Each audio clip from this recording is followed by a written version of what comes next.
Hi, I'm Wyatt, and this is a slideshow about me.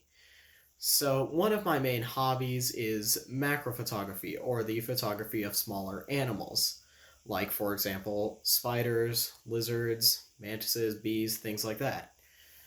Um, I've just always had a massive love for these creatures. I've just always found them as being so unique and incredible that they are just, I don't know, they've stuck with me for like my entire life.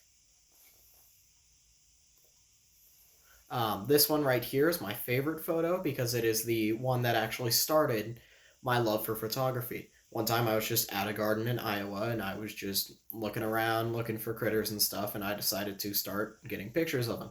So I decided to try and get a picture of this bee.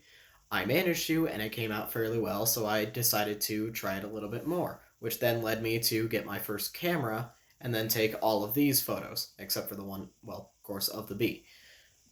So that just let me on a huge drive and love for photography. I also do karate. I have just, ever since I joined it, I just couldn't stop. At first, I wanted to give up because there were so many littler kids that were so much higher in rank than me. But now I'm full on teaching the class and I'm one belt away from black. So I've met a lot of friends in there and I'm actually a tournament state champion. So yeah. One of the most important people that I've met in my life is actually my grandfather. So during the Cold War, he actually used to work as a Russian interference. Like he used to interfere Russian radios. So one day he was interfering and he heard some Russians talking.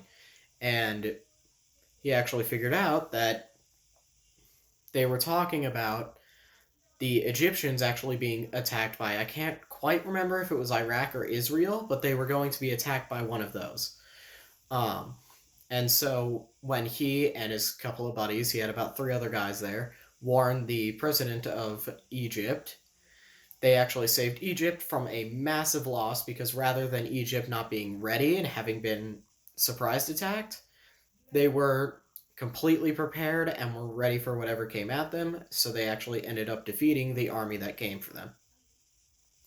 Completely off topic from everything else, my dream cars are probably either the Lamborghini Huracan or a Toyota Supra, just because they're amazing cars. And yeah, there's me.